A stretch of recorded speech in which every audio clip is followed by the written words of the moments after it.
Olá, prezado aluno, seja bem-vindo mais uma vez à nossa disciplina Modelos de Liderança. Professor Daniel Alexandre aqui, e nesta aula nós vamos falar sobre a criatividade. Qual a importância da criatividade no processo de liderança, nos estilos de liderança, no desenvolvimento dentro da empresa. Vamos conversar um pouquinho sobre criatividade. O que é criatividade, né? Toda vez que eu falo de criatividade, a primeira palavra que vem, as primeiras palavras que vêm à minha cabeça é gerar ideias. Gerar ideias e produtos, sejam produtos tangíveis ou produtos intangíveis. Vamos trabalhar um pouquinho essas palavras aí. O que é tangibilidade e intangibilidade?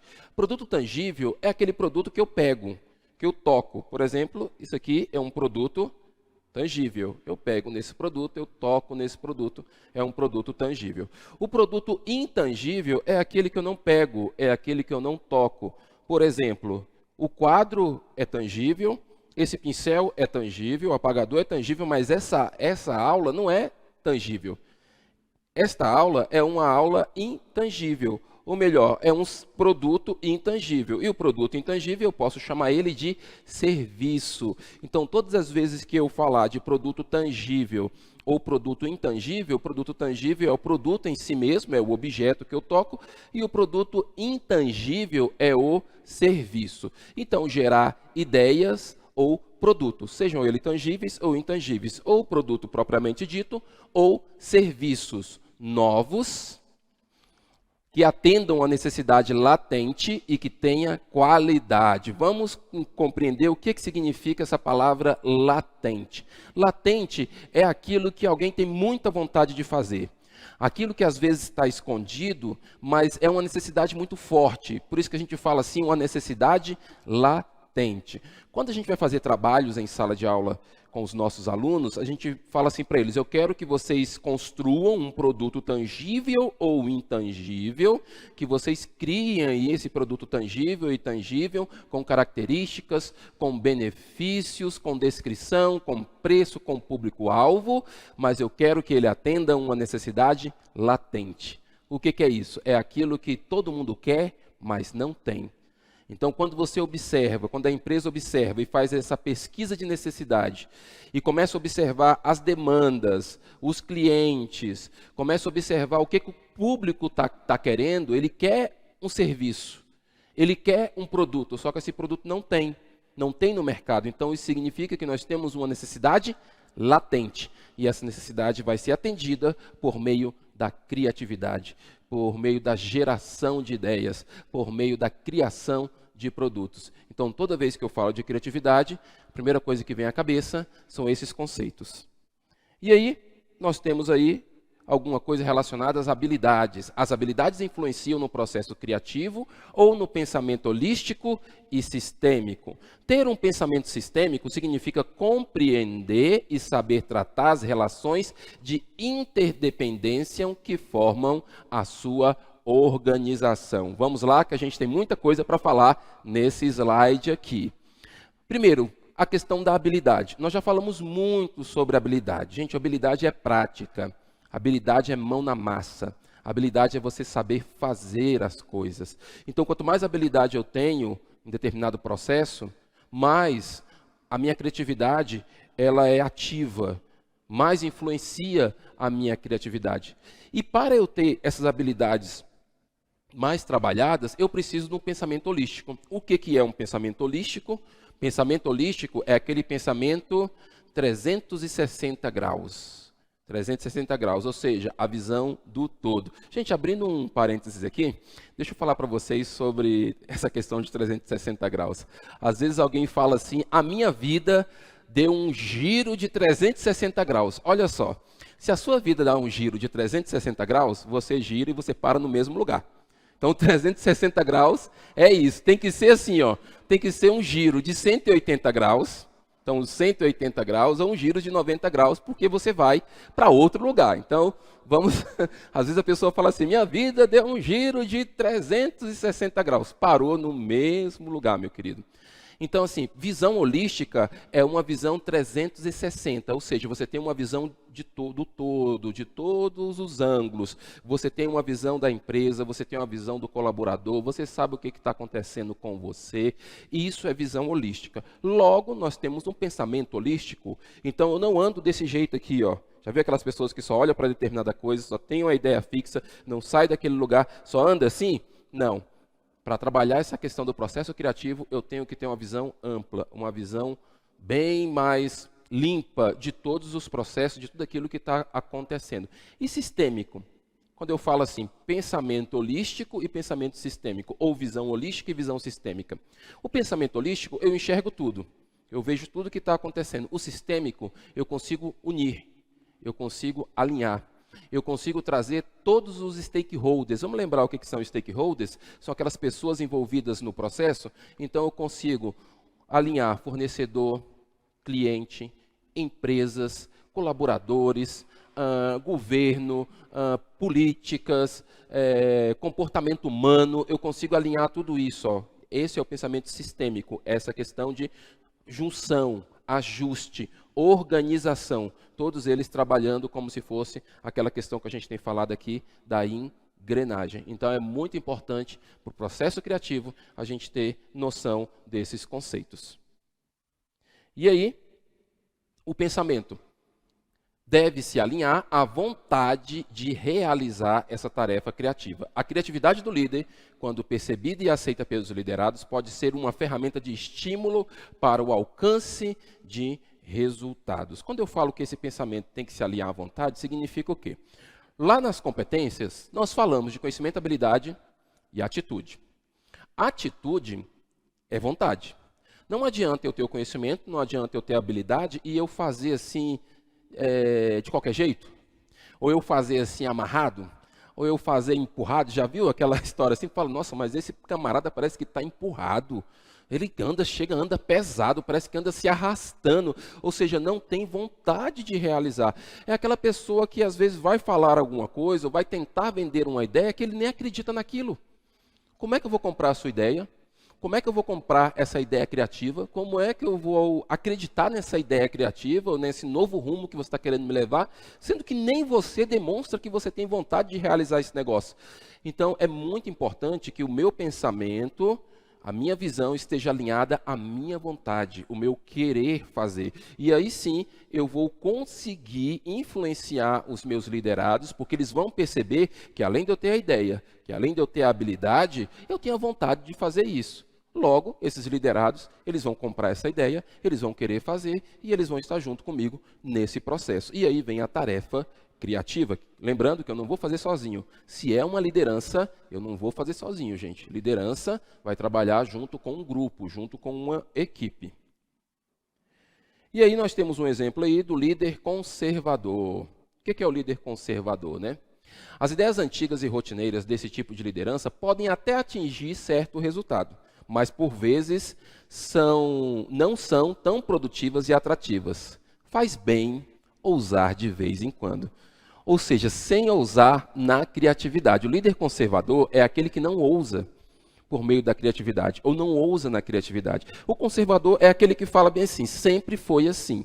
Eu estou nessa empresa há 20 anos, eu sempre trabalhei assim, sempre deu certo assim, eu não vou mudar porque eu não quero correr risco. Eu não quero correr risco, eu não vou mudar. Então, as coisas sempre foram assim aqui. Não sei se você vai lembrar de uma das aulas que a gente, se você está me acompanhando aí nas outras aulas, que eu passei um vídeo dos macaquinhos, falando sobre essa questão de cultura, que a gente acaba passando de geração para geração, dizendo, sempre foi assim. Ah, e eu lembrei de uma historinha agora, eu lembrei de uma ilustração que vai se encaixar muito bem nessa questão de ser muito conservador. E depois eu volto o texto para eu falar um pouquinho que não é errado sempre ser conservador. Não é sempre errado. Tem momentos que ser conservador e ser tradicional vai ser bem efetivo. Mas essa ilustração fala o seguinte. Uma menina chegou para a mãe dela e falou bem assim, mãe, por que todas as vezes que você vai fritar o peixe, você corta a cabeça e corta o rabo? Porque toda vez a mãe ia fritar o peixe, ela cortava a cabeça, cortava o rabo, e colocava na frigideira e fritava. E a menina ficou assim, curiosa, né? Criança curiosa, né? Eu falei, ué, o que está acontecendo? Aí a mãe falou assim, olha, você tem que perguntar para sua avó, porque foi sua avó que ensinou a gente a fritar o peixe assim. A menina foi lá e perguntou para a avó, vó, por que todas as vezes que minha mãe vai fritar o peixe, corta a cabeça e corta o rabo? Aí a avó falou bem assim, olha, você tem que perguntar para sua bisavó. E aí eu não vou me estender muito não, senão a gente vai até Adão. E aí foi perguntar para a bisavó. Quando chegou na bisavó e perguntou, Bisa, por que todas as vezes que a minha mãe vai fritar o peixe, ela corta a cabeça e corta o rabo? Aí a bisavó falou, minha filha, é porque quando a gente era mais nova, a sua bisa era mais nova, a gente morava numa casinha muito pobre e a nossa frigideira era pequena. Então o peixe ele não cabia na frigideira. Por isso que a gente cortava a cabeça e cortava o rabo. Olha só, a frigideira era pequena, cortava a cabeça, cortava o rabo. E isso foi passando de geração em geração. A frigideira aumentou, já tem até forno agora para poder assar o peixe, mas ainda continua cortando a cabeça e cortando o rabo. Isso é o que a gente chama de conservadorismo. Ou seja, já não funciona mais aquele negócio e às vezes nem necessário é. Apenas está gerando desperdício, está gerando um desconforto e a gente continua fazendo. Vamos voltar lá para o slide para falar a questão do que é bom. Volta aí para o slide, por gentileza. Por que é bom? As ideias antigas e rotineiras desse tipo de liderança podem até atingir certo resultado, e pode mesmo. Pode atingir certo resultado, porque às vezes eu repetir o processo naquele momento, a escolha que eu tenho é aquela e aquilo já deu muito certo, continua dando certo, eu vou investir. Por quê? Porque eu não tenho outra opção nesse momento para colocar ali, mas, por vezes, não são tão produtivas e atrativas. Então, eu tenho que ter um olhar clínico para esse tipo de coisa. E aí eu trago de novo essa frase. Faz bem ousar de vez em quando. Então, ousar de vez em quando faz muito bem, vai te ajudar aí nos seus processos. E aí, vamos falar aí da liderança criativa.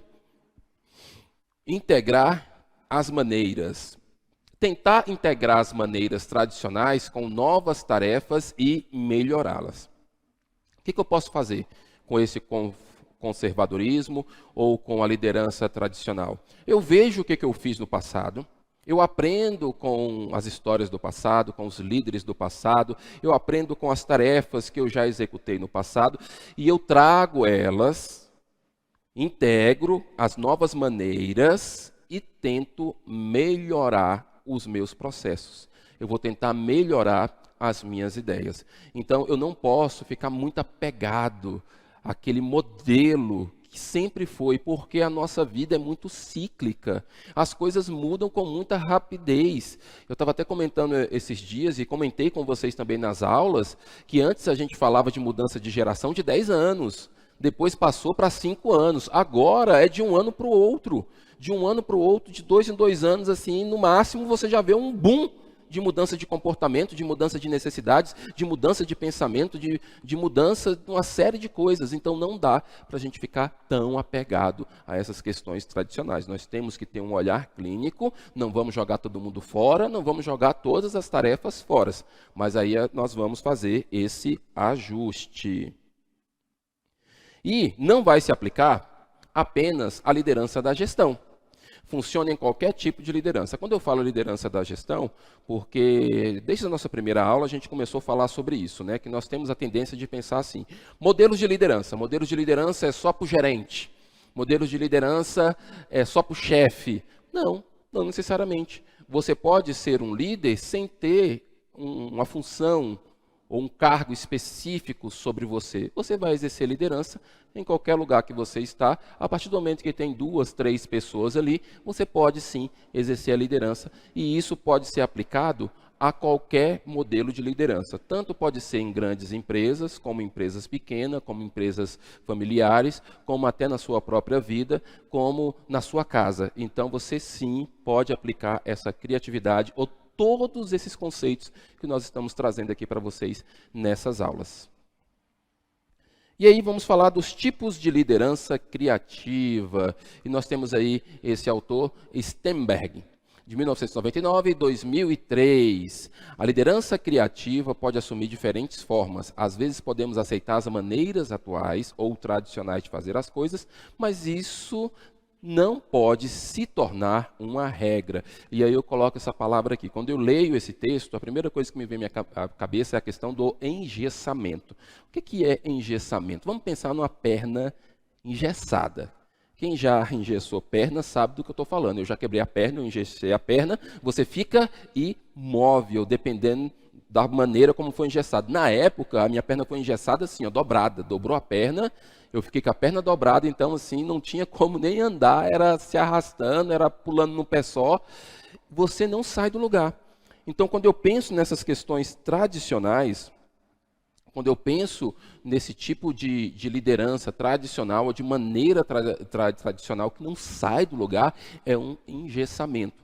Não cabe ideias novas, não cabe sugestão, não cabe novos comportamentos. As coisas estão acontecendo e está tendo ali aquela coisa que paralisa, né? Aquela coisa que engessa mesmo e não segura. Não segura, não, segura. Não é que não engessa e segura. Não deixa agir, não deixa andar. E aí nós vamos falar de alguns tipos de liderança. O primeiro tipo de liderança criativa é a replicação conceitual. O que é essa replicação conceitual? Replicação é adaptar aquilo que é utilizado para resolver um problema, para resolver outro tipo de problema.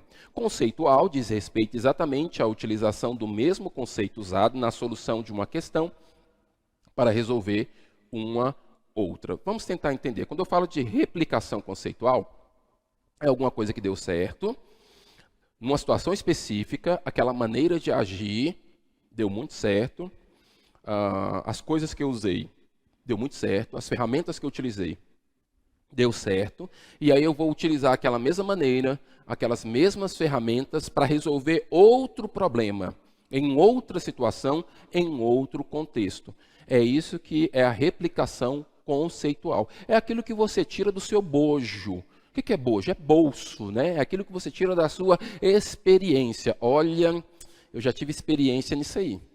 Já tive experiência nisso, isso já aconteceu há alguns anos e eu agi dessa forma e eu acho que eu posso agir da mesma maneira, porque lá atrás deu certo. Eu vou pegar isso e vou replicar e colocar na mesma situação, em outra situação, em outro contexto, para outras pessoas, agindo daquela mesma maneira. Só que isso requer uma pesquisa empírica. O que é pesquisa empírica, pessoal? Quem está aí no meio acadêmico, você que está aí estudando, vai fazer o seu trabalho de final de curso, dependendo do seu tipo de trabalho, você vai ter que fazer pesquisas empíricas, vai trabalhar com esses conceitos aí acadêmicos, com esses conceitos científicos aí de trabalho científico.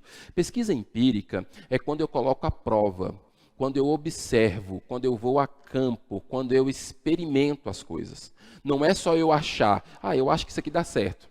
Quer saber? Eu acho que isso aqui dá certo, eu acho que eu vou fazer, deixa eu ver aqui, não, acho que tá bom, acho que eu vou fazer. Não, não é simplesmente assim, veio uma ideia, eu vou fazer e eu faço sem raciocinar, sem pensar direito, sem elaborar os custos, sem elaborar os riscos, sem pensar no que pode dar certo, no que pode dar errado.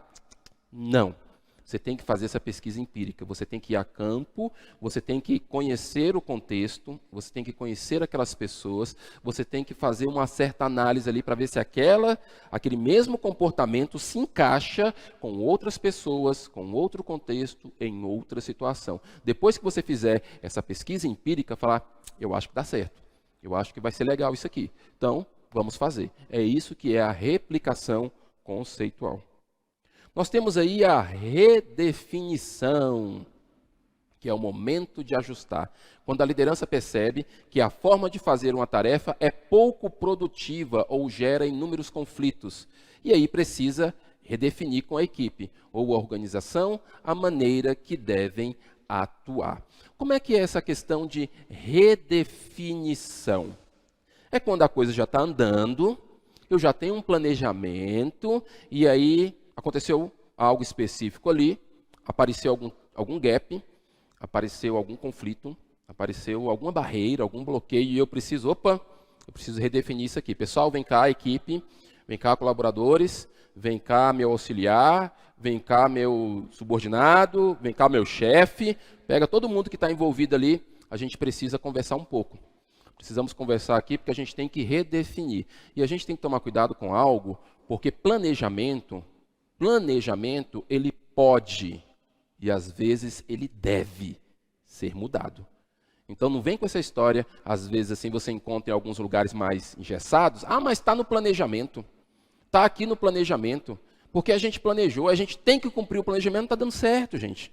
Não está dando certo, por que você vai insistir com um planejamento que não está dando certo? É melhor você parar tudo, redefinir, pensar no que a gente pode ajustar ali. É o momento de reajustar, né? Reajuste, para a gente poder ter uma melhor meta cumprida, ou um melhor resultado, ou um melhor objetivo atingido. E aí tem esse outro tipo de liderança aí criativa, que é a redefinição. E aí nós temos esse outro aqui, que é o Avante. Outro tipo de liderança criativa é o modelo Avante. Esse tipo de liderança é usado para líderes militares. Trata-se de estimular uma equipe ou uma organização a cumprir a meta estabelecida com mais empenho do que dedica naquele momento. Então, quando coloca aqui que esse tipo de liderança é usado por líderes militares, não significa que é só por líderes militares, tá?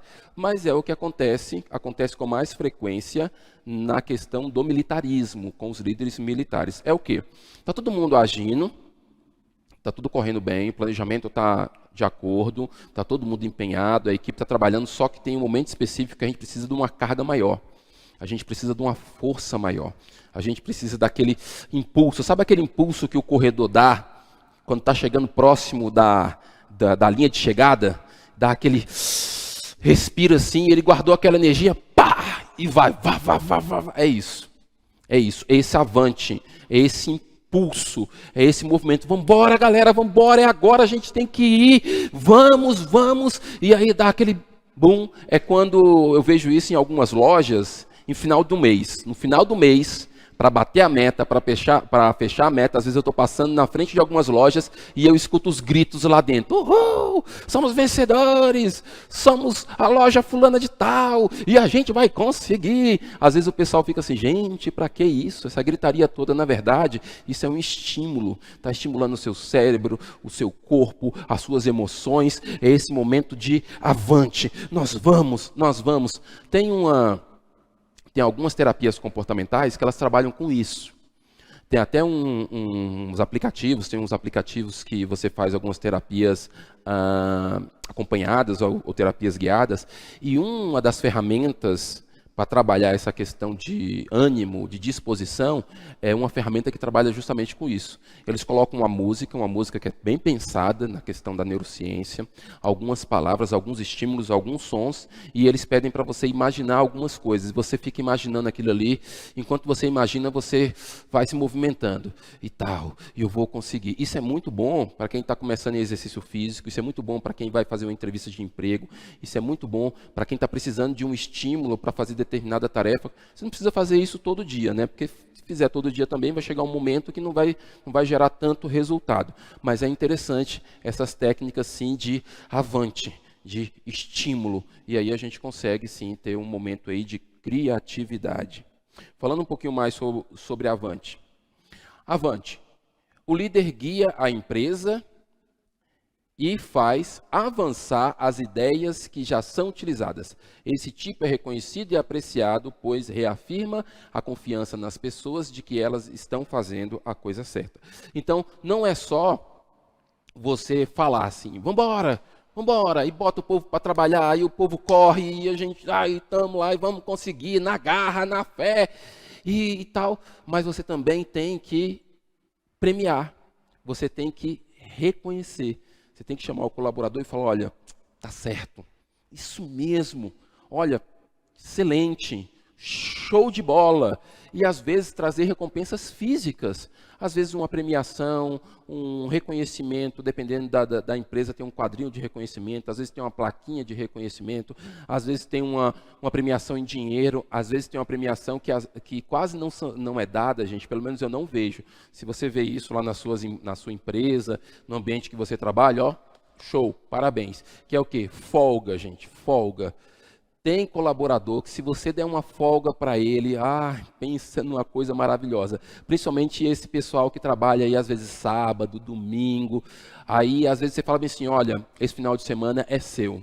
O seu prêmio vai ser o seu final de semana. E se você puder dar uma folga para ele no final de semana e ainda der um ingresso para o cinema, para ele e para a família, meu amigo, não vai ter outra coisa, o cara vai ficar muito feliz, porque ainda vai trabalhar a questão do bem-estar, a questão do sentimento com a família e outras coisas mais. Isso é o quê? Reconhecimento.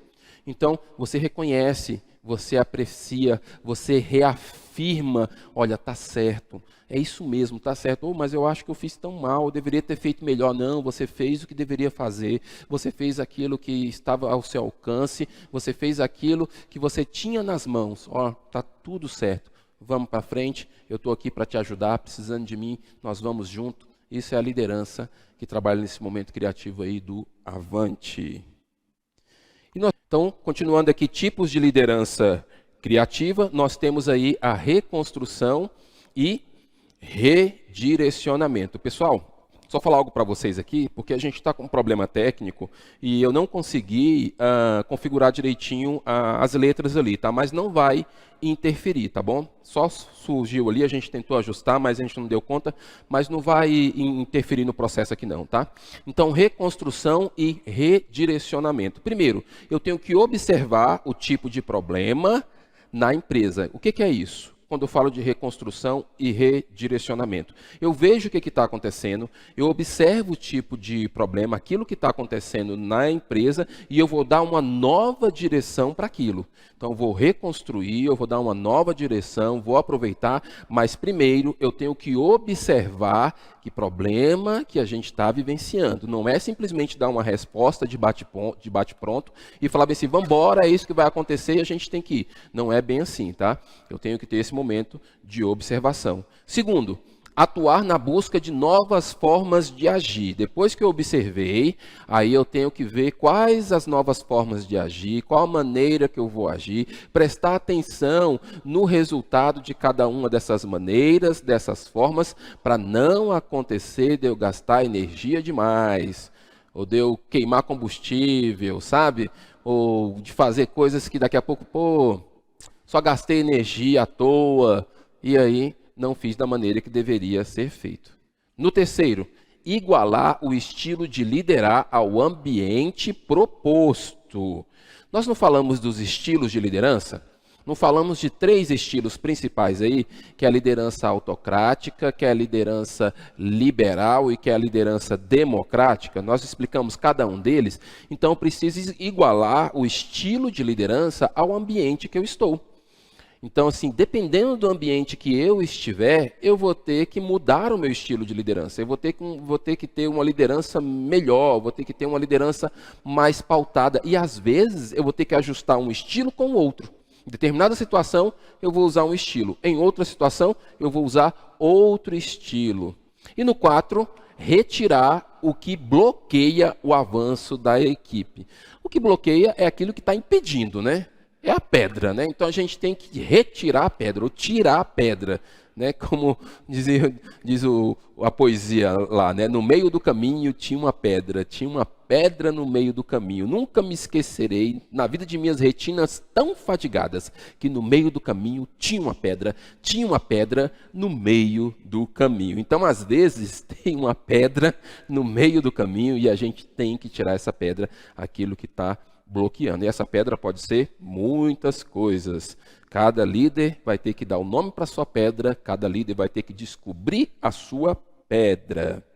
E aí, por último aqui, nós temos o reinício. Nós temos aí o reinício. O que é o reinício? Nós temos esse outro aí que a gente falou, nós falamos da reconstrução e do redirecionamento. O reinício é levar a empresa a um novo modelo. Então, reinício, para tudo, pessoal, para tudo, esquece tudo. Agora a gente tem que reiniciar. Sabe quando acontece com o computador?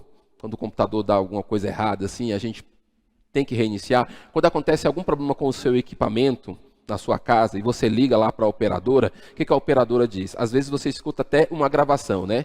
Reinicie o seu equipamento, tire da tomada, fique 10 segundos, daqui a pouco você coloca de novo, espera reiniciar. Já fez todos os processos? Depois que você fizer isso, você fala com o seu atendente. E às vezes você faz isso, não funciona e tal, mas às vezes funciona. Só reiniciar, desligou, volta ali, ele volta a conduzir e fazer aquilo que tem que ser feito. Então, na empresa, a mesma coisa.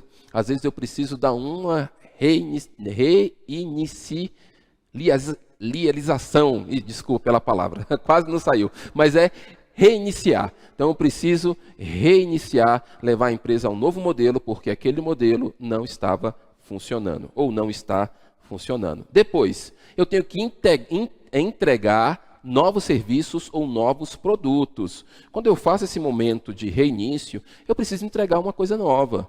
Eu preciso trazer um novo produto, eu preciso trazer um novo serviço, eu preciso trazer novas ideias para poder motivar essa equipe também e motivar o meu cliente para estar comigo. É isso que eu tenho que fazer. E terceiro, eu preciso alcançar ações que levem a metas inéditas. Então, para poder ter esse momento de reinício, as metas têm que ser novas metas. Eu preciso de novas metas. Metas inéditas. Metas desafiadoras. Então, eu preciso ser desafiado. A minha equipe precisa ser desafiada. O meu cliente precisa ficar com os olhos brilhando. Uau, eu estou querendo isso para mim. O que é isso? O que surgiu? É um novo produto? Vai atender uma nova necessidade? Sabe quando você está assistindo uma publicidade assim, de repente aparece um novo produto, você fala, caramba, eu quero esse negócio para mim. Ou seja, seu olho já brilhou ali, né? Você já desejou aquilo. Então, metas inéditas. E por último, o 4 aqui, estimular por meio de novos pontos de partida. Então, com tudo isso, eu ainda tenho que trabalhar com estímulo. Bora, pessoal, a gente vai partir desse ponto, nós vamos caminhar em cima disso, vai dar certo, vai ter gente falando mal, vai ter gente falando mal sim, vai ter gente querendo desistir, vai ter gente querendo desistir sim, mas aí o líder ele tem que trabalhar com um processo de automotivação, e vamos embora, pessoal, e trabalhar a mente, trabalhar isso e estimular a equipe. Gente, tem um ditado que diz o seguinte, que se o líder corre, a equipe anda. Se o líder anda, a equipe senta. Se o líder sentar, a equipe deita. Se o líder deitar, a equipe morre. Então, assim, o exemplo é o líder. Se o líder não estiver na frente, incentivando, e tiver com um pouquinho mais de gás, a equipe tem a tendência de desanimar. Então, tem que estimular, sim.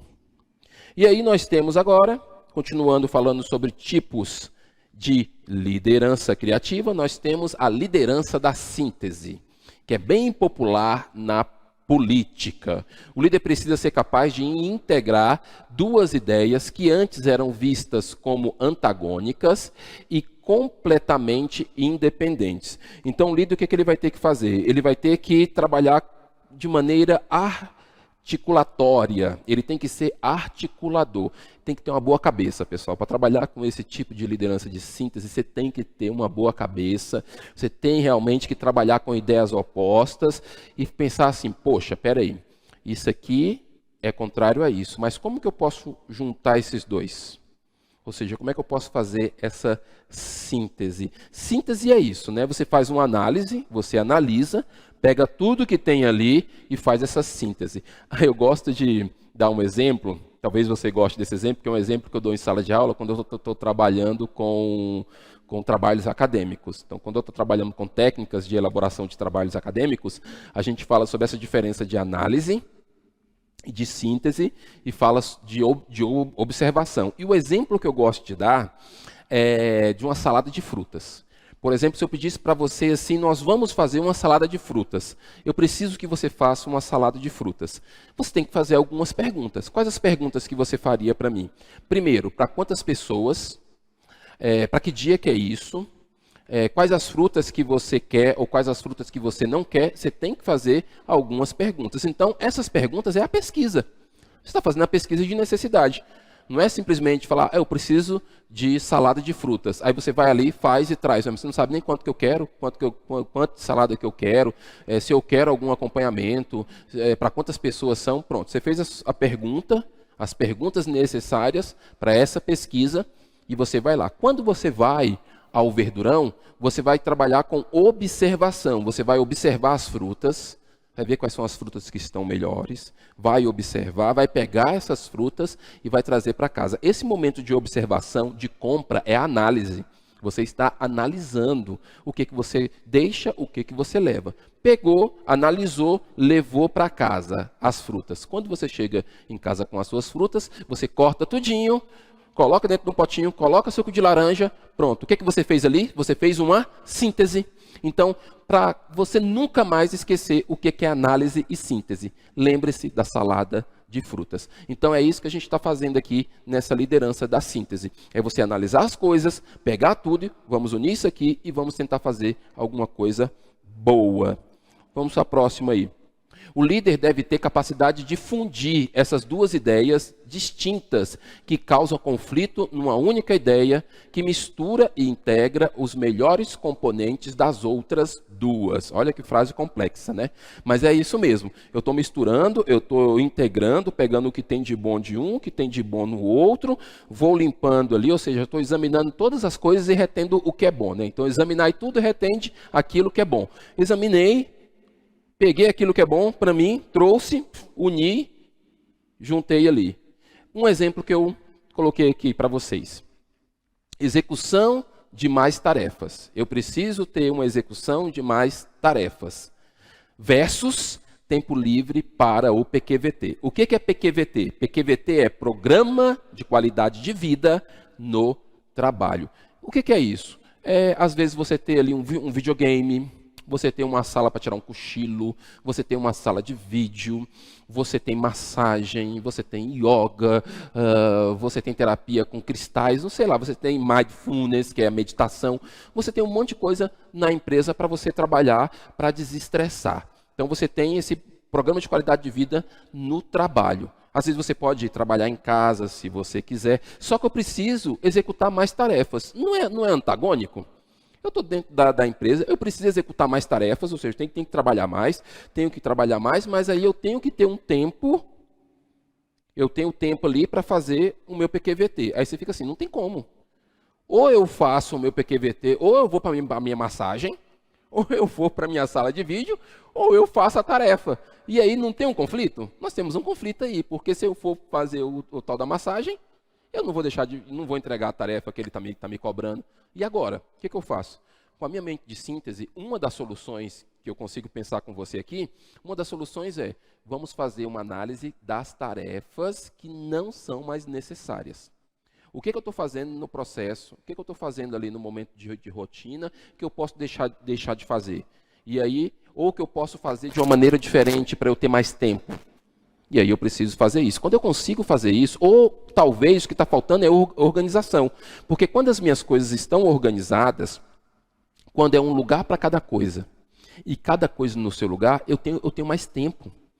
Então, assim, eu não vou ficar gastando tempo, às vezes me deslocando de uma sala para outra para pegar uma folha, sendo que a folha poderia estar na minha gaveta. Então, eu vou trabalhando com esse tipo de coisa, eu vou organizando, vou trazendo as coisas para mais próximo de mim, vou evitando muitos cliques. Às vezes, quando as minhas pastas não estão organizadas no meu computador, as pastas não estão organizadas, os e-mails não estão organizados, quanto tempo que eu demoro para achar uma informação? Às vezes eu fico ali, ou faço uma pesquisa, eu tenho que fazer uma pesquisa, uma busca, eu vou numa pasta diferente, por que eu não já coloco um atalho? Já que eu sei que eu tenho que usar aquela pasta sempre, eu coloco um atalho ali, dou 2 cliques, 1, 2, pronto, acabou.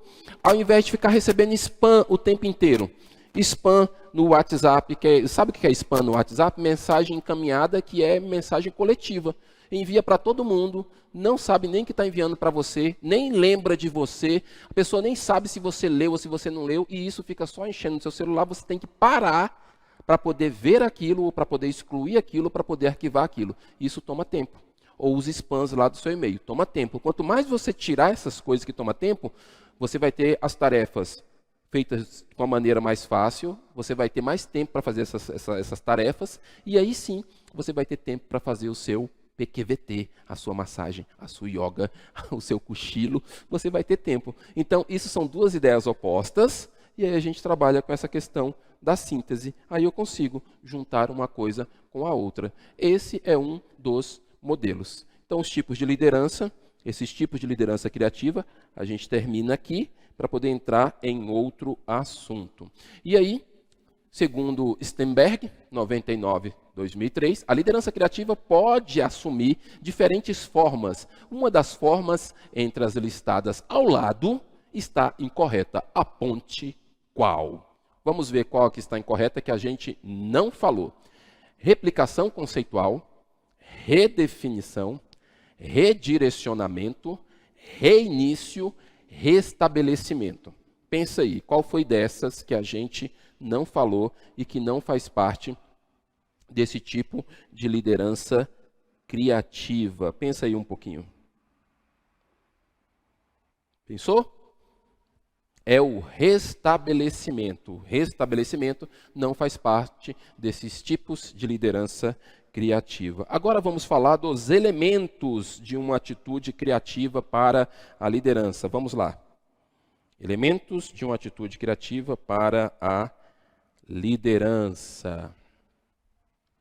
Como saber se você dispõe das qualidades para ser um líder criativo? Percebeu que eu gosto dessas perguntinhas, né? Para a gente pensar um pouco e para a nossa aula ficar um pouco mais interativa. Porque embora a gente não esteja aqui presencialmente, com você, né, ao vivo, vamos dizer assim, não estamos aqui ao vivo, mas quando eu faço essa pergunta, eu sei que na sua cabeça dá um tum, você já começa a imaginar algumas coisas aí. Então, como saber se você dispõe das qualidades para ser um líder criativo? Como é que eu posso saber se eu disponho disso ou não? Uma das respostas que eu tenho, você pode ter outras aí, eu só vou saber se eu tentar. Não tem como eu saber. Como é que eu vou saber se eu sou criativo? Se eu fico só assim, eu acho que eu sou muito criativo. Mas como é que eu sei se eu sou criativo ou não? É porque eu vivo no mundo das ideias? Talvez, porque você fica imaginando muita coisa. Mas você só vai saber se a sua criatividade é efetiva quando você colocar em prática. Quando você pegar um papel para escrever, quando você escrever no seu computador, quando você resolver fazer alguma animação, quando você for trabalhar com um processo em grupo, quando você for trabalhar com a sua equipe com algo diferente, aí você vai perceber realmente se você é criativo ou não. Então, para eu saber se eu sou criativo ou se eu tenho qualidades para ser um líder criativo, eu só vou saber se eu experimentar. Se eu não experimentar, eu não vou saber. Como é que eu sei se eu tenho habilidade para tocar violão ou não? Como é que eu vou saber se eu tenho habilidade para tocar violão? Como é que eu vou saber se eu tenho habilidade para tocar piano? Como é que eu vou saber se eu tenho alguma habilidade para fazer algum tipo de esporte? Eu preciso experimentar alguma coisa. Se eu não experimentar, se eu não testar, se eu não fizer pelo menos uma análise, eu não vou saber se eu tenho qualidade para aquilo. Por isso tem muita gente que se descobre, gente. Tem muita gente que se descobre. Por quê? Porque ele resolve experimentar algo. A gente tem casos aí de pessoas que tinham um curso, se formou em determinada área, estava lá trabalhando, de repente essa pessoa resolveu cozinhar em casa. Aí começou a cozinhar, foi pegando gosto pela cozinha, fazendo em casa, na cozinha de casa, se transformou num grande chefe, se descobriu chefe famoso, cozinha para todo mundo, ganha uma baba aí, ganha um salário excelente e está muito feliz e satisfeito, tá vendo? Se descobriu, ou seja, foi testar, foi fazer ali e viu que aquele realmente era o que ele gostava de fazer, que era o dom. Não significa que ele perdeu o conhecimento, porque eu acredito o seguinte, pessoal, eu acho que a gente não perde conhecimento, tá? Tem gente que fala, eu fiz um curso, perdi tudo. Não, você não perdeu tudo, tá? Porque o fato de você estar estudando, o fato de você estar trabalhando com a sua mente, você já tem muito a ganhar. Então você não perde o seu conhecimento, ele vai ser utilizado em algum momento. Vamos continuar falando aqui dos elementos. Quais são eles? Os elementos são a redefinição, problema, a análise da ideia, o convencimento dos outros, os limites do conhecimento, os riscos, superação de obstáculos, autoconfiança, tolerância, disposição a recompensar e crescimento contínuo. Nós vamos falar de cada um deles. Vamos lá para o primeiro, a redefinição do problema. O primeiro aí. Redefinição do problema. O que é? Procurar a razão e a natureza do problema. Não aceitar ver as coisas da forma que todo mundo diz que é. Olhar a situação de vários ângulos ou perspectivas. Nós já falamos sobre isso. Quando a gente fala sobre isso, o que você lembra aí que a gente já falou nesta aula? Nós falamos da visão holística, que é a visão do todo. Então, eu preciso procurar o que está acontecendo. Vou procurar a razão, vou procurar a causa, pessoal. Procurar a razão, vou procurar a causa. Tem muita gente que age só no sintoma. Quando eu falo de agir no sintoma, eu lembro de alguns analgésicos. Sabe quando você tem o seu analgésico preferido aí? Se você tem algum problema com dor de cabeça, por exemplo, ou dor muscular, você vai ter um analgésico preferido. Se você não tiver, que bom que você não tem, mas você vai conhecer alguém que tem. Que é aquela pessoa que quando sente alguma dor, alguma coisa, toma o analgésico. E toma o analgésico. E às vezes tem gente que está tomando analgésico todo dia. Todo dia ele toma o analgésico. Ele está agindo em quê mesmo?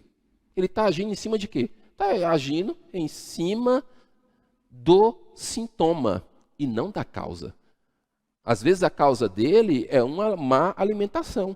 Quem tem alguns problemas de enxaqueca, por exemplo, não podem comer determinados alimentos, porque come aquele alimento, desencadeia uma enxaqueca. Então significa o quê? Você vai ficar o tempo inteiro tomando analgésico e só vai resolver o sintoma, mas a dor vai voltar de novo. A mesma coisa é a questão aqui de procurar a razão e a natureza do problema. Às vezes na empresa, a gente está com um problema de desmotivação e aí eu estou usando outras coisas ali para poder estimular o meu colaborador, para motivar o meu colaborador, mas eu não ajo na causa. Tem algo que a gente chama que é o furor corporativo, que é bem voltado para a questão da qualidade de vida no trabalho, para o programa de qualidade de vida no trabalho, que é o quê? Eu ofereço essas coisas que eu falei para vocês, eu ofereço massagem, ofereço luta, ofereço dança de salão, ofereço um monte de coisas na empresa, para desestressar o colaborador ser mais produtivo, para ele ter um melhor desempenho. Só que eu não trabalho na causa, porque quando o colaborador volta para o ambiente de trabalho dele, é extremamente estressante. É todo mundo gritando com todo mundo, é um povo que desrespeita, é a cadeira que tá quebrada, é o sistema que não funciona. Gente, o que adianta? Não adianta, você pode deixar esse camarada o dia todo dentro de um ofurô. Vai ficar ali dentro da banheira com cristais, meditando, mas não adianta. Às vezes ele fica mais frustrado e dá um choque térmico. Pensa nessa impressão de choque térmico. O que é um choque térmico? Você sai de um ambiente que tem um clima e chega num ambiente com um clima totalmente oposto, dá um choque. Então não adianta, tu vai ficar lá dentro lá da banheira, lá do ofurô, vai ficar lá fazendo, vai ficar meditando, relaxando, tu volta para um ambiente totalmente estressante e às vezes o colaborador ele nem quer fazer, porque ele fica tão estressado que ele não quer fazer. Quer ver algo que acontece, por exemplo, uma vez um pai chegou do trabalho em casa. E aí, na hora que ele chegou, o filho perguntou para ele, pai, de onde o senhor está vindo? Ele, do inferno. Então, você imagina, a pessoa que tem essa impressão ou esse sentimento que o trabalho dele é o inferno, ele vai querer ficar, após o expediente, fazendo dança de salão, gente, mas não vai nunca, porque não age na natureza do problema. Abre parênteses aqui. Quero falar algo para vocês. Não significa que a gente tenha que tirar essas coisas, tá? Então, espero que você esteja me ouvindo por completo. Não significa que a gente tenha que tirar, porque às vezes tem empresas que o ambiente realmente é estressante.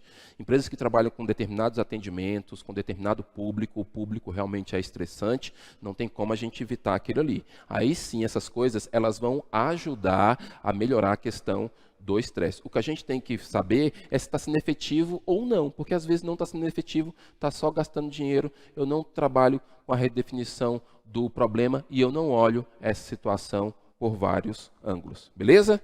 É isso aí. Bora. Nós temos aí a análise das ideias, então eu tenho que provar as ideias e formular hipóteses. O que é uma hipótese? Hipótese é aquilo que pode acontecer. Tem algo aqui, eu já penso no que pode acontecer. Opa, isso aqui talvez vai dar esse resultado. Essa talvez dê esse resultado. Isso aqui talvez dê esse resultado. Quando eu eu consigo trabalhar com hipóteses, o meu risco costuma ser menor, a minha frustração costuma ser menor, fica mais fácil de trabalhar as coisas. E eu provo as ideias. O que é colocar a ideia à prova? É saber se realmente a ideia funciona, se aquilo está funcionando, se está sendo efetivo. Eu uso a minha visão, mas eu também peço o feedback para a minha equipe, peço o feedback para o meu chefe, peço o feedback para o meu cliente, porque senão às vezes eu estou fazendo muito, gastando muito em determinada coisa e não está sendo efetiva. Então eu tenho que fazer essa análise. Esse aqui é outro elemento da criatividade. 3. O convencimento dos outros, a habilidade de negociação, mostrar aos liderados que suas novas ideias são melhores, conhecer as necessidades da equipe, como ela funciona, é um bom passo. Então, conhecer as necessidades da equipe e como ela funciona é um bom passo. Então, vamos lá, habilidade de negociação. Habilidade de negociação, o que é isso? Eu tenho algo para vender, pode ser uma ideia, pode ser um produto, pode ser um serviço, pode ser o que for. Ou produto tangível ou intangível, como a gente explicou aqui, e eu preciso mostrar, principalmente aos meus liderados, já que a gente está falando de modelo de liderança, mostrar aos liderados que a minha nova ideia, ela é melhor que a antiga. E eu preciso convencer ele. Para isso, eu preciso ter uma habilidade de convencimento.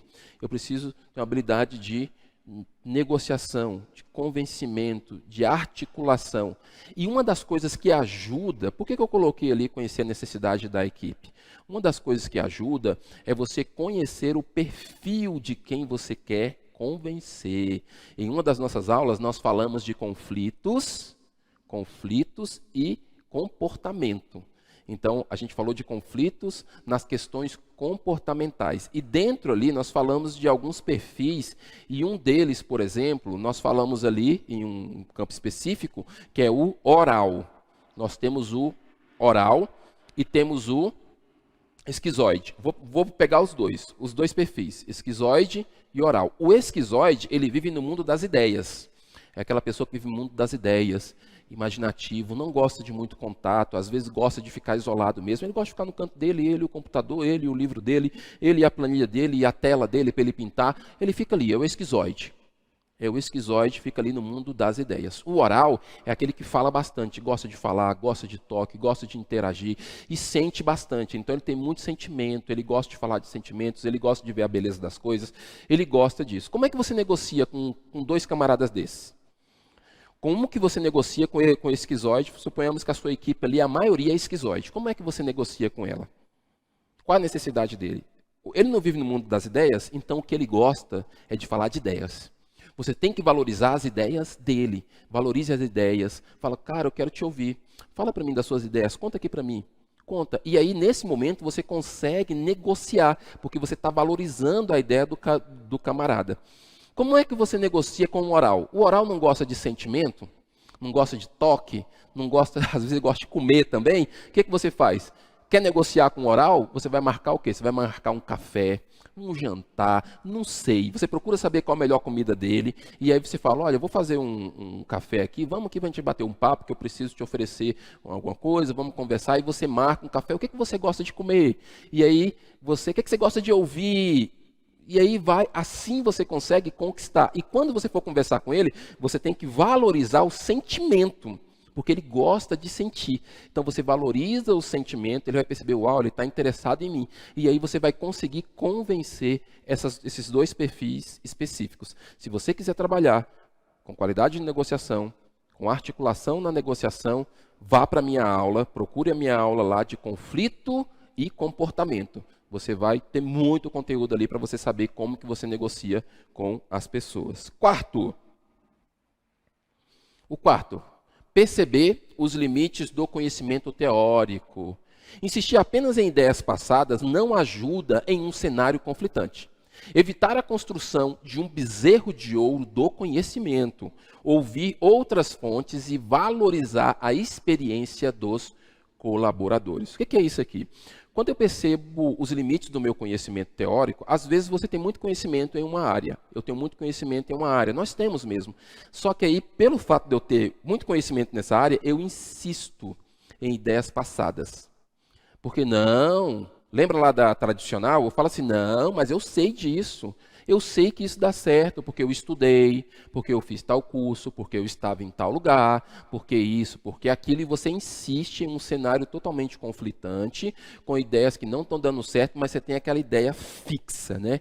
É aquela pessoa que não sai do lugar, está empacado ali, não vai, não anda, fica ali. Isso é um problema? Que aí eu tenho que perceber esses limites do conhecimento.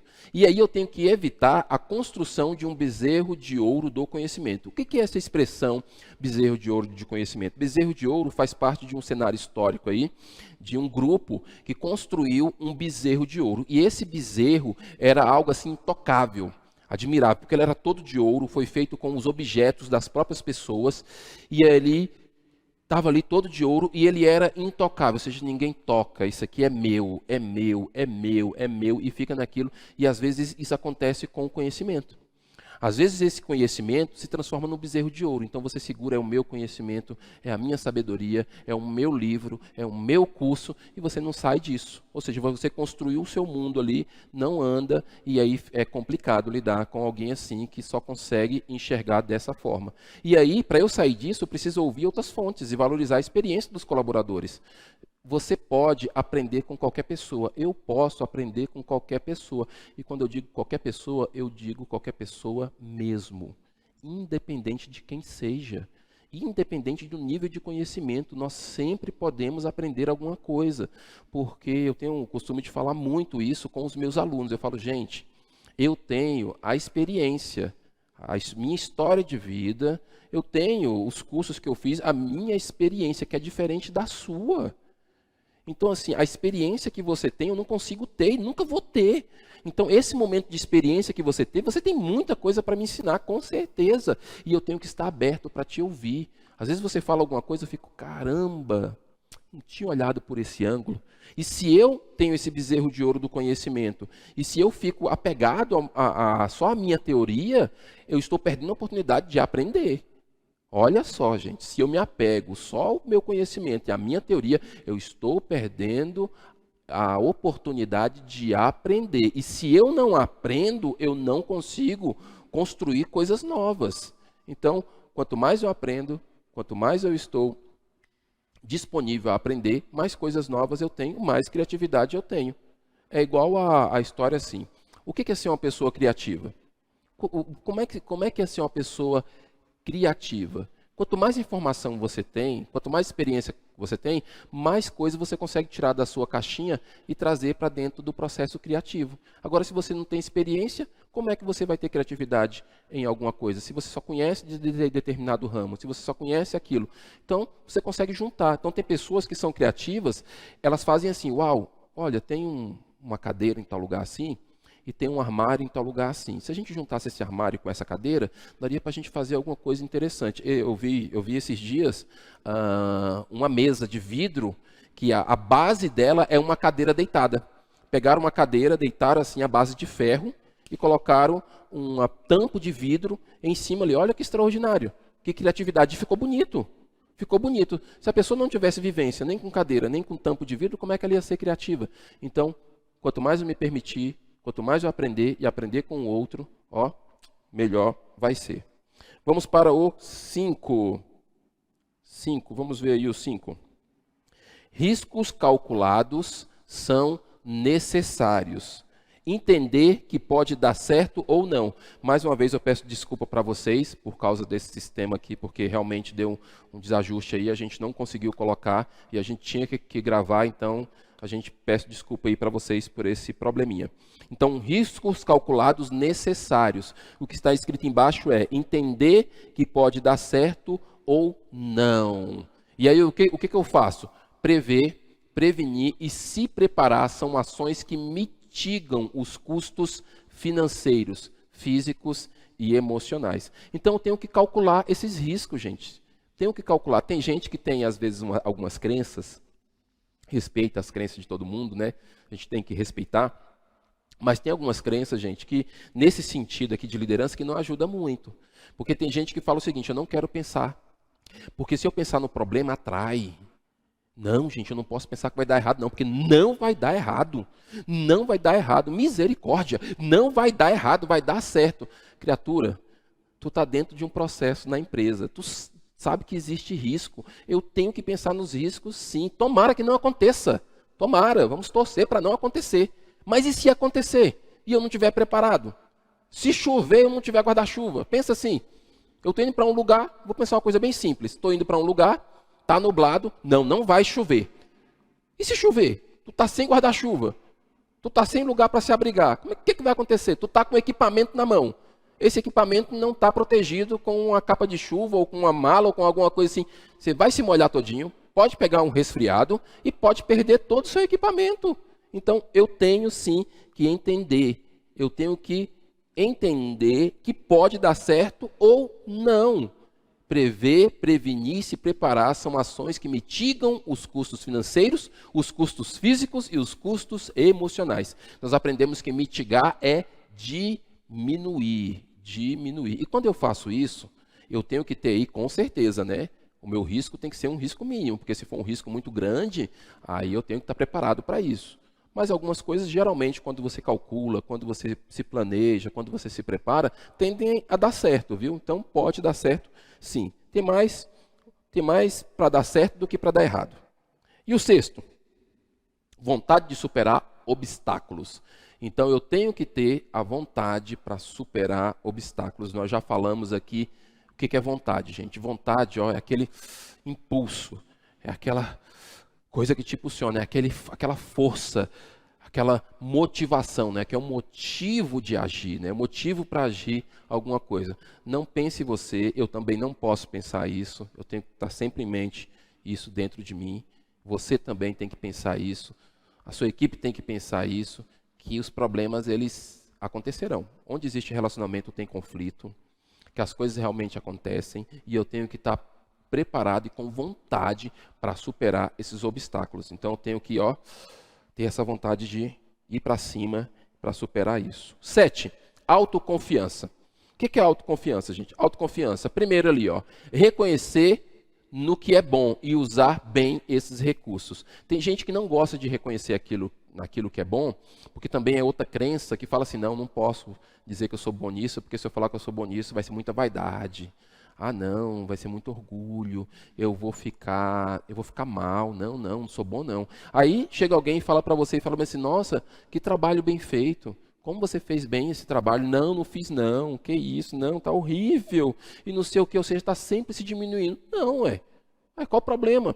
Você fez um bom trabalho, a pessoa te elogiou, o que você tem que falar? Você não tem que bater no peito, sou bom mesmo, é isso aí, louvado seja o meu nome, exaltado seja eu. Então, também não vai fazer isso, né? Isso aí é prepotência, isso aí é outra coisa. Não é isso. A pessoa te elogiou, você fez um bom trabalho, você agradece. Uau, muito obrigado. Obrigado pela sua gentileza. Obrigado. E às vezes, se você quiser um pouco sair ali, tá, sim. Obrigado, eu tive a ajuda de alguém, fulano me ajudou. Ou não, obrigado, você me incentivou. Ou então assim, que bom que você falou que deu certo, porque eu estava tão preocupado, achando que não estava bom. Pronto, tranquilo, gente, normal, natural. Recebe o elogio, não tem isso de falar, não fiz não fez sim, fez bem feito, está bem feito, merece o elogio está certo. Como da mesma forma que eu falei, você não tem que elogiar o seu colaborador para estimular ele, já pensou se você elogiar a sua equipe, toda vez que você elogiar a sua equipe desmerecer, falar, não, a gente não é nada disso não, a gente não presta mesmo, a gente é um zero à esquerda e não sei o quê, então não faz sentido elogiar, Porque se o elogio é para estimular a pessoa a ser melhor que ela, não faz sentido. Então, pode reconhecer sim, claro que com equilíbrio para não gerar prepotência. E nós vamos falar sobre isso aqui. O outro, pode ser chamada de segurança e autoeficácia. Então, a autoconfiança pode ser chamada de autoeficácia. Então, tem como você chamar de autoeficácia essa autoconfiança. Então, assim, eu confio, eu sei que eu posso fazer. Eu sei que vai dar certo. Autoconfiança não significa você saber assim que você é todo poderoso, não é isso, tá? Eu sou todo poderoso, né? Vou chegar aqui, não é isso. Mas é você ser confiante. Não, eu estudei, eu me preparei, eu fiz a aula do professor Daniel de modelos de liderança, eu sei o que é modelos de liderança, eu tenho experiência, eu posso liderar, eu sei que eu posso, eu sei que eu consigo. Isso é autoconfiança, gente. É autoconfiança. E você, se errar, você vai conseguir reconhecer que você errou. Errei, tá certo mesmo, errei. me desculpe, vou tentar não errar, mas vou continuar caminhando. E a falta dela pode fazer o líder pensar em desistir. Se o líder não tem autoconfiança, ele vai pensar assim, primeiro obstáculo que vier, primeira crítica que aparecer, vou largar tudo, vou embora. Eu quero largar essa empresa, eu quero largar essa equipe, ninguém gosta de mim, eu não gosto de mim, Deus não gosta de mim, eu vou embora. Não, gente, que isso? Não precisa disso. Então a gente precisa trabalhar essa questão realmente da autoconfiança para a nossa liderança ser melhor. Outro elemento aí, o 8, tolerância para a incerteza, saber que podemos ter longos períodos incertos. Mais uma vez, vocês perceberam que essa minha aula está muito falando sobre essa questão de preparo. Está preparado, gente. Eu coloquei aquela figurinha ali, ó, de alongamento, né? Quando você se alonga para um exercício físico, você fica melhor para a atividade. Então, você não vai ter nenhuma lesão, porque você se alongou, você está preparado, né? Então, se preparar. Ter ideias na manga. Por que eu falo dessa de ter ideias na manga? É você ter alguma coisinha ali que você guardou. Olha, se acontecer tal situação, você tira aquela ideia ali, já estava preparado para isso aqui, ó. Ideia na manga, carta na manga, plano B, C, D e assim por diante, você está ali preparado. E pacificar a equipe. Você vai falar para a equipe o seguinte, pessoal, olha, vamos tentar nos acalmar, vamos tentar nos tranquilizar, vai dar certo. Olha, a gente já está com tudo calculado, a gente já planejou, as coisas estão seguindo do jeito que a gente pensou, vocês têm capacidade, nós trabalhamos, nós nos empenhamos, nós nos preparamos, e às vezes fica essa incerteza mesmo, a gente não sabe o que vai acontecer. Então, tem momentos que a gente passa, até na história, na questão da história mundial, na sua empresa, que a gente fica assim, e agora, o que a gente faz? O que a gente faz? Não sabe, a gente não sabe o que a gente faz. Porque a gente está num período muito incerto. Mudança de um dia para o outro, de uma semana para outra. Então, hoje a gente fez uma coisa, quando chega na outra semana já é diferente, e aí tem que ficar mudando. Dependendo do seu ramo, você sabe do que eu estou falando. Dependendo do seu ramo, de uma semana para outra, já é uma mudança assim que você tem que arrumar e reorganizar. Então a gente fica no momento incerto. Saber que isso vai acontecer, mas eu estou preparado, eu tenho as ideias na manga e eu tento pacificar a minha equipe, porque com desespero a gente não vai a lugar nenhum. Tem um ditado que diz o seguinte, que perdeu a calma, perdeu a razão. Então, se eu perder a minha calma, eu perco a razão, eu não sei o que eu faço, eu entro num desequilíbrio tremendo. E 9. Disposição à autorrecompensa. Disposição à autorrecompensa. O que eu quero dizer com isso? Eu quero dizer o seguinte, no primeiro tópico ali, disposição à autorrecompensa. Que quando eu não superei obstáculos, eu não coloquei alguma coisa para eu atingir, eu não estou me esforçando, então se eu acertar, eu acertei, poxa, acertei, deu certo, que beleza. Cara, eu vou me dar uma recompensa. Eu vou me autorrecompensar. Eu vou fazer algo que eu gosto. Então, eu posso fazer algo que eu gosto. Eu posso pedir ajuda quando necessário. Então, olha, eu estou precisando de tal uma coisa que pode servir como recompensa para mim. Eu vou estabelecer metas e pequenos prêmios. Então, eu estabeleço essas metas. Estabeleci uma meta. Olha, eu quero fazer tal coisa. Se eu conseguir, aí eu prometo para mim mesmo. Se eu conseguir cumprir tal coisa, eu vou fazer isso para me recompensar, essa autorrecompensa. E aí eu vou tendo alguns prêmios. Aí eu tenho que evitar o sofrimento da autocrítica em excesso. A autocrítica não é ruim. Tá? A autocrítica não é ruim. Por exemplo, eu estou fazendo as minhas aulas aqui e eu percebo assim, poxa, eu poderia ter falado aquela palavra de outra maneira, eu poderia ter feito aquele slide de outra maneira, isso aqui poderia ter ficado de outra maneira. E você faz essa autocrítica, essa autoanálise, para você poder se melhorar. Como eu tenho falado aqui, eu quero ser melhor que eu mesmo, e você tem que ser melhor que você mesmo. Você é o seu padrão, eu sou o meu padrão, então eu tenho que me estabelecer para não ficar me comparando muito com os outros, senão eu fico ruim. Só que quando eu fico com a autocrítica em excesso, eu posso ir à culpa, eu posso ficar com baixa autoestima e eu posso ficar com um perfeccionismo que é extremamente inatingível. E aí eu não tenho paz, aí eu não durmo, fico ansioso, uma série de coisas. A autocrítica é boa, mas a autocrítica moderada. Não, tudo bem. Errou aqui, não tem problema, o próximo eu acerto. Está tranquilo, errei, aprendi com o erro, vou tentar fazer diferente e assim por diante. Então, vamos evitar essa dor, tá? Porque você ficar toda hora, eu errei, caramba, por que eu errei?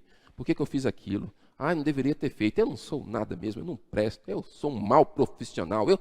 Isso não ajuda, tá, gente? Não ajuda. Você tem que ter a razão de saber que você errou em determinada coisa e você quer acertar no próximo. Então, fica a dica aí para você. Recompensa, tá? Talvez a sua recompensa seja um passeio no parque, uma aguinha de coco, uma saída aí para tomar um chopp, comer uma carne de sol com queijo, ou aquele bolo de chocolate maravilhoso, ou sair com a família, ou vai nadar, não sei o que você vai fazer. Arrume alguma coisa aí para você se recompensar, que você vai ver o tanto que a sua liderança vai melhorar e a sua disposição também. E 10º, crescimento contínuo, é o que a gente chama de educação continuada, gente. Educação continuada. Nós estamos no avanço da internet, é tanto que eu estou aqui com você gravando essa aula, então você tem muita coisa disponível aí para você estudar. Você só precisa, a maior dificuldade que a gente tem hoje, sabe qual é? É escolher. Essa é a maior dificuldade, porque você entra na internet e procura assim, curso gratuito. Aparece um monte, aí você fala, e agora, qual que eu escolho? Essa é a maior dificuldade que a gente tem, porque o conhecimento está disponível. Você não tem desculpa, eu não tenho desculpa para não aprender. Eu posso aprender muitas coisas, tem um monte de coisa. Vou dar um exemplo para vocês aqui agora. Eu quero tosar o meu cachorro. Quero lá tosar o meu cachorro. Eu nunca tosei. Uma vez eu fui cortar lá, deu errado. Mas eu sei que na internet tem. Tem dicas para fazer tosa simples, que eu estou precisando lá tosar lá as patas e tudo. E aí eu estou querendo fazer. O que eu vou fazer? Eu vou chegar em casa, vou pegar ali, como tosar poodle. Aí eu vou pegar lá, vai estar lá, eu vou tentar tosar o cachorro ali com o tutorial. Tem, gente, tem tudo. Como pintar a parede? Como pintar a parede, não sei o que. Tá lá dizendo como é que pinta uma parede. E você vai ter um monte de coisa disponível. Claro que, cuidado, tá? Tem gente que tem um desenho antigo aí, esqueci o nome dele, eu acho que era o Leôncio, se eu não me engano. Esqueci qual o nome lá do desenho lá. Mas é Ursulino, lembrei, Ursulino. Tem um desenho bem antigo aí, do Ursulino, que ele fazia o seguinte, todas as vezes que a mulher dele falava, olha, a gente precisa contratar um eletricista. Ele, não, é muito caro, deixa que eu faço. Quando ele ia fazer, ele destruía a casa todinha. Então, cuidado, tá? Às vezes você não tem habilidade para determinadas coisas, e aí você vai tentar fazer, não tem habilidade, aí realmente vai ser um barato, vai sair muito caro. Mas outras coisas você pode fazer, e pode ter esse crescimento contínuo, estudando sempre, porque tem muita coisa disponível. Próximo. Qual destes não é um elemento da criatividade? Qual desses aí não é um elemento da criatividade? A primeira ali é redefinição do problema. B, análise da ideia. C, tolerância para incerteza. D, visão mecanicista. E a letra E, autoconfiança. Qual desses aí não é um elemento da criatividade? Qual desses aqui que a gente não falou? Pense aí. A, redefinição do problema. B, análise da ideia. C, tolerância para incerteza. D, visão mecanicista. Letra E, autoconfiança. O que não é a visão mecanicista. O que é uma visão mecanicista? É aquilo que faz só assim, ó. Só faz de um jeito, sempre foi assim, tudo passinho, não sai disso. Então, visão mecanicista não é um elemento da criatividade. E aí vamos para os equívocos da criatividade, e aí as falácias, né? O que são falácias? Falácia é uma simulação da veracidade. É aquilo que alguém diz como verdade e fala que é verdade, às vezes até quer provar que aquilo é verdade, e isso é o que a gente chama de falácia, ou seja, simulação da veracidade. E eu separei alguns aqui para vocês. Por exemplo, o líder pode pensar e fazer o que quer. Verdade, pessoal? É isso? O líder pode pensar e fazer o que ele quer? De maneira nenhuma. Não é porque ele é líder que ele pode sair falando tudo que ele pensa, que ele pode fazer tudo que ele quer. Não, porque às vezes aquilo que ele pensa e o que ele está fazendo está errado. Está prejudicando a equipe, às vezes está até prejudicando ele está na área cega e não está vendo. E isso é uma falácia. Outra falácia aí, ó. O líder é mais importante do que os liderados. É isso? Eu sou o líder. Bate no peito, eu sou o líder, eu sou mais importante que os liderados, porque eu sou o líder, sou eu que mando, é eu que estou na frente, eu sou... De maneira alguma. Eu sou mais importante que vocês. É interessante quando eu tenho alguns líderes que eles se colocam na posição de servir. Fala assim, eu estou aqui para servir vocês, eu estou aqui para ajudar vocês. Essa postura assim de serviço mesmo, de apoio. Outra falácia, o líder resolve melhor e sabe tudo. Olha, o líder é ele que resolve melhor, é ele que sabe tudo. Sabe o que acontece quando tem uma falácia dessa na empresa? Nós temos aí a centralização. Centralizou, é tudo para ele, está tudo com ele ali, ele não delega, ele não passa para os outros e aí realmente não é efetivo. Outra, não mostra e nem tem fraqueza. Então o líder ele não mostra e ele nem tem fraqueza. É verdade, pessoal, isso? O líder não mostra fraqueza, não pode demonstrar fraqueza de maneira alguma. Ele não mostra fraqueza, logo ele também não tem fraqueza. Ele é forte, ele consegue e tal. Errado. Pessoas que se colocam numa postura dessa, a gente tem muitos exemplos disso. Líderes que ficaram com essa história de não demonstrar fraqueza, líderes que ficaram com esse momento de falar, não, eu não tenho fraqueza, não posso demonstrar fraqueza, tiveram sérios problemas emocionais e tiveram quedas aí terríveis. Outro, o líder é protegido, ele não sofre danos. Então, assim, só acontece com os liderados, ou seja, vai falar assim, a corda sempre vai quebrar do lado mais fraco. Já ouviram isso? A corda sempre quebra do lado mais fraco. Logo, com o líder não acontece nada. Cuidado, porque isso também é uma falácia. Dependendo do que você está fazendo, vai quebrar para o seu lado, sim. Dependendo do que você está fazendo, a corda vai quebrar aí para o seu lado. Então, esses são alguns equívocos da criatividade e falácias aí voltadas para essa questão da liderança. E os bloqueios da criatividade? Vamos falar dos bloqueios da criatividade. Raciocínio lógico, objetividade. Por exemplo, a fala, isso não tem lógica. Quando eu estou num processo criativo, nós temos uma reunião que a gente chama de brainstorming, que é a chuva de ideias. No brainstorming, na chuva de ideias, uma das coisas que tem que acontecer no brainstorming é a pessoa ser livre para falar qualquer coisa. Pode ser a ideia mais maluca do mundo, pode ser a ideia mais louca. É nesse momento do brainstorming que você vai observar que numa ideia louca dessa, você acaba ganhando prêmios. Nós temos aí alguns comerciais que ganharam prêmios, que aquelas ideias ali você fala, de onde que esse camarada tirou essa ideia? Um momento assim, não teve bloqueio.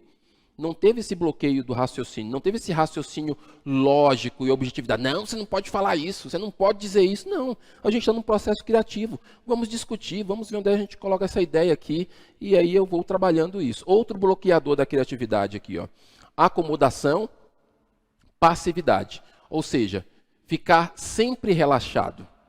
Não produz ideias. Então, assim, eu vou ficar deitado aqui, acomodado, relaxado, porque eu fico relaxado e a ideia vem. Eu fico relaxado e a ideia vem. Gente, nem sempre, tá? Você ficar muito acomodado, muito passivo, se você não experimentar, se você não ler, se você não assistir um bom filme, se você não conversar com alguém, como é que você vai produzir? Como é que você vai ser criativo? Não tem como, não tem jeito. Outra, medo da crítica. Alguém falará de algo inovador. Não tem jeito. Qualquer coisa nova que você se pretenda a fazer, que você se permita a fazer, na verdade, qualquer coisa nova que você se permita a fazer, alguém vai falar contra isso, gente. Vai falar. Então, vai ter crítica, vai ter alguém que não vai, pode ser a melhor coisa do mundo, pode ser Prêmio Nobel da Paz, vai ter alguém que vai falar. Então, se eu tiver medo da crítica, eu não vou conseguir ser criativo. Não vai ter como. Então, medo da crítica, ele sim é um bloqueador da criatividade. Outro, falta de autodisciplina, falta de perseverança. Se eu não tenho autodisciplina, se eu não me organizo, se eu não consigo organizar as minhas ideias, como é que eu vou conseguir vender? Se nem eu consigo explicar. Poxa, eu não consigo explicar a ideia, eu não consigo explicar, não consigo organizar para fazer o outro entender, então eu preciso de alguém que me ajude a fazer isso. Eu preciso de alguém que me ajude a explicar essa ideia, deixar uma comunicação mais fácil para eu poder vender esse negócio. E eu tenho que perseverar. Se eu acredito que aquilo é bom, que aquilo vai vender, que aquilo vai dar certo, eu tenho que perseverar. Se não tiver perseverança, como é que eu vou conseguir? Não tem jeito. E por último aqui, presunção, falta de humildade, achar que já tem, achar que já é. Então, quando eu começo a achar que eu já tenho tudo que eu preciso, que eu já sou tudo que eu preciso e que eu não preciso de mais nada e que eu não vou aprender mais nada, aí é presunção, gente. É presunção, é prepotência, é falta de humildade e geralmente as pessoas não gostam de trabalhar com gente assim, tá? Então, esses aí são um dos bloqueadores da criatividade. Está disponível lá no site administradores.com.br. Eu tirei essa informação lá e fiz um ajuste aqui. Se você quiser ler mais, você pode entrar nesse site aí e pode ler todos os outros que tem lá. E aí, já finalizando aqui, como começar? E aí, como é que eu começo? A gente falou de criatividade, a gente falou desse monte de informação aqui, te bombardeou aí de informação, como que eu começo? Está aí a minha folha em branco e está o meu lápis. Como que eu começo? Parece ser algo idiota, gente. Parece ser algo muito idiota que eu vou falar, mas não é não. Às vezes os alunos chegam para mim, professor, como é que eu começo o meu trabalho acadêmico? Eu falo, gente, começando. Simples assim. Você tem que pegar, sentar na frente do seu computador e começar a digitar. Comece pelo tema. Você quer falar sobre o quê? Aí, às vezes, o aluno vira para mim e fala, no nosso caso de modelo de liderança, eu quero falar bem assim, quero falar sobre a efetividade da comunicação na liderança. Ok, escreva o tema então. Ah, mas não é esse que eu quero, não. Escreva esse, criatura, escreva. A efetivação da comunicação. Ah, mas não ficou bom. Eu acho que eu vou falar de comunicação e relacionamento. Escreva comunicação e relacionamento. E aí você vai escrevendo. Aquilo que vier na sua cabeça, você vai escrevendo. Vai escrevendo. Quando você vê ali, você já escreveu uma página, duas, e você não tinha nada para dizer. É isso que acontece às vezes. A gente fica assim, gente, eu não tenho nada para dizer. Tem sim. A questão é que a gente tem medo de escrever.